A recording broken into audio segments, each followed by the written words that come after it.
Welcome back to this channel. Be sure to click the subscribe button and also click the bell icon so that you'll be notified about videos uploaded from this channel. So people, I come for updating a little bit more about the Deportee them. Plus, I come for going a little bit more information about the Calabar teacher who did impersonate the police. Deportees face the future relative fear that they can't manage in Jamaica. With open arms, Jane tearfully embraced her son yesterday and walked him to the car that was parked on the outer skirts of Armin Barracks in Kingston. He was one of the 17 ex-con who was deported to Jamaica from the United Kingdom. Speaking to his mother with tears in her eyes, she said that UK government has caused havoc in her son's life. "They know what they are doing, man, but I will be alright," he said while Jane hugged him again. Before his return, Jane said that her son left Jamaica when he was 12. Now he is 34. He spent 9 months in prison for a robbery and had been out for the past year getting his life back together. Only for know say last Monday him call me and tell me say them a send him out.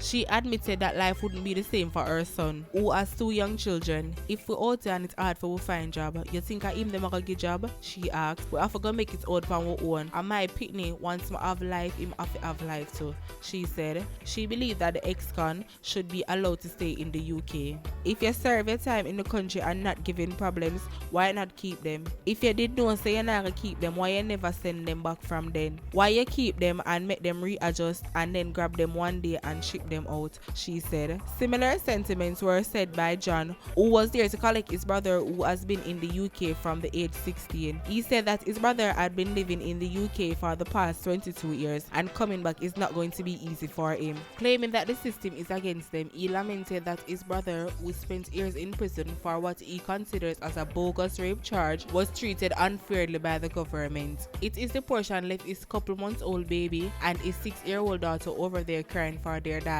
"And I am hurt about it because he is not a violent person," he said. John said that the family has been affected by his brother now that he has to start a life all over in a country he does not know. The UK policy is bullyism and criticism. All the deportees, they are the ones in their country. Lifestyle create these things that happen to these people because most of them go abroad from their children, so they are products of that society. And I don't believe that after you have paid the debit, they don't give you a chance to redeem yourself. What they do is kick you out of the country. You are a lamb of that slaughter," he said. Many persons, including his past students, were shocked when they learned that Troy Chambers, a drama teacher, had been impersonating a policeman for years.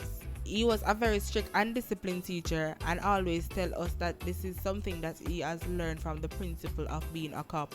"We even saw him with a firearm at times, but we thought it was either his personal licensed weapon or it belonged to the JCF," a past student said.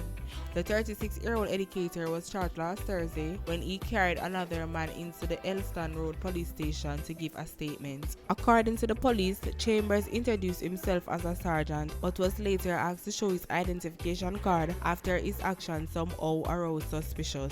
Chambers, who was carrying a firearm, admitted that he was not a cop, was immediately arrested and the gun was taken. In analyzing the situation, Senior Superintendent of Police and the Head Office Corporate Communications Unit, Stephanie Lindsay, said that this type of behavior is often exhibited by a person who applies to be a part of the JCF and did not make it. Some do this because they want to have a sense of belonging or they do it to carry out their gang activities, she said. Lindsay said that person can easily identify real police by their uniform, which consists of their badge number. She said that if persons are doubtful, they can ask them for their identification card, which should have the same information on the uniform. They should have a regulation number that is unique to every police officer and is worn on their shirt. They have badges on their shoulders and even chevrons.